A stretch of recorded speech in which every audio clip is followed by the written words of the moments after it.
जिससे सांप भी मर जाए और लाठी भी न टूटे। कहना ये चाहते हैं कि उनके बड़े भाई साहब एक ही कक्षा में कभी एक बार फेल कर जाते थे, कभी 2 बार फेल कर जाते थे, और इस कारण से उनसे पढ़ने में केवल 3 ही दर्जे आगे थे।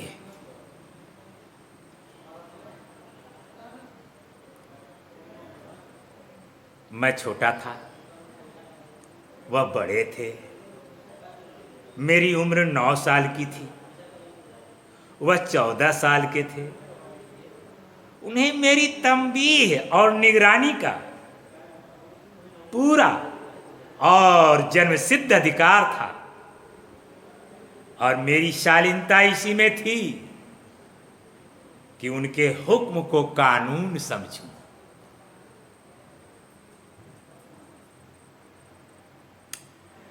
छात्रों, इसमें 2 शब्द आए हैं, तंबीह और निगरानी।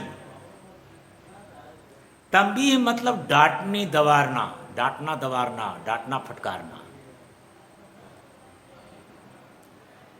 चूंकि 5 साल बड़े थे इनके बड़े भाई साहब इनसे, इस नाते, बड़े होने के नाते लेखक को डांटने फटकारने का उनका अधिकार था।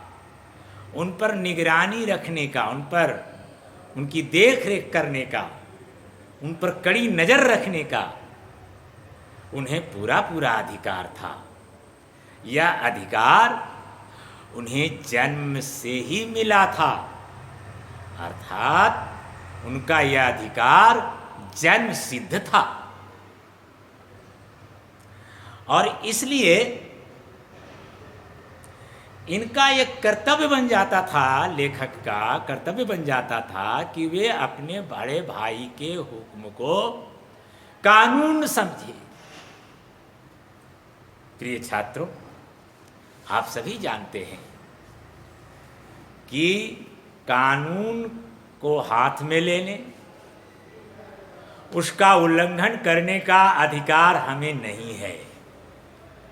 यदि हम कानून हाथ में लेते हैं या उसका उल्लंघन करते हैं तो हम सजा के भागीदार होंगे, दंड के अधिकारी होंगे। यानी बड़े भाई की आज्ञा का पालन यदि छोटा भाई नहीं करता तो उसका दंड उन्हें मिल सकता था। उसका दंड भोगने के लिए वे विवश थे, मजबूर थे। शालीनता के नाते, मर्यादित होने के नाते। तो प्रिय छात्रों, आज की कक्षा में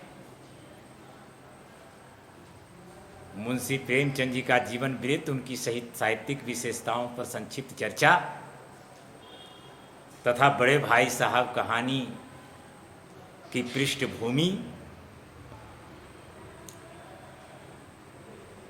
और बड़े भाई साहब कहानी के प्रारंभिक 2 अनुच्छेद यानी 2 पैराग्राफ की व्याख्या मैंने आपके समक्ष प्रस्तुत की है। आगे के अनुच्छेदों की व्याख्या अगले वीडियो में मैं आप लोगों को भेजूंगा।